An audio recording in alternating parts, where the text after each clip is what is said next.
Hi crafties! It's me, your crafty Ann.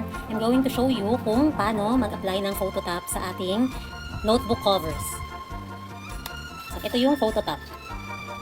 Glitter ang gamit ko na photo top for this tutorial. So, ang ginagawa ko, gumagamit ako ng laminator or minsan manual din. Pero for this video, I'm going to show you kung paano ko siya i-apply gamit ang laminator. So, tutuklapin ko muna yung maliit na part ng photo top. Ayan, iangat natin siya konti. Tapos, tupiin natin yung nasa likod na part or yung backing na tinatawag. Tapos, pag naging ganyan na siya, tsaka natin ididikit sa photo paper. Ayan. So, ayan yung photo paper. Ito yung photo top. I-make sure nyo na nasa center at mako-cover talaga yung ating photo paper. Ayan, meron talagang excess na kakaunti and it's okay. Tapos ayan, so ganyan na siya, nakadikit na yung photo top sa ating photo paper. Ngayon, ilalaminate na natin siya. So, i-move natin itong camera. Ayan. So, cold laminating ito. So, hindi kailangan na mainit yung ating laminator.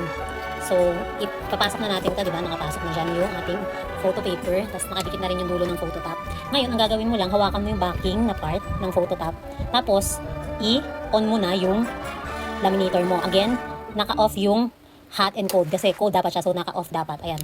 Tingnan nyo. Ayan, naka-off siya. Tapos, ang i-on nyo lang yung power button. Tapos, on nyo na. Tapos, ayan. Make sure na naka-forward yung button. Kanina kasi naka-reverse. Ayan. Hawakan nyo yung backing part. Tapos, ayan. Habang pumapasok sa machine, unti-unti nyo lang din hihilahin yung backing part. So, bakit ko dinadahan-dahan? Kasi, para maiwasan yung pagkakaroon ng bubbles or yung parang malulukot siya. Kaya, ayan. Dahan-dahan lang. Tapos, ayan. Hanggang kinain na siya nung machine. Tapos, hintayin natin siya. Ayan. Na lumabas sa ating laminator. Wait lang. Ayan. Tapos, i-try natin siyang pindutin ng reverse para bumalik siya.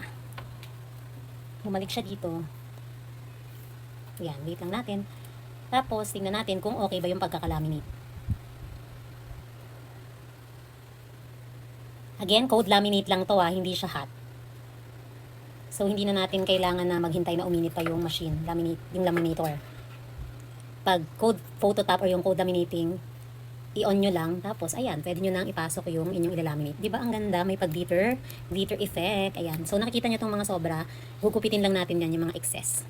So, ganun siya. Ganun apply ng photo top using a laminator. See you on my next crafting tutorials.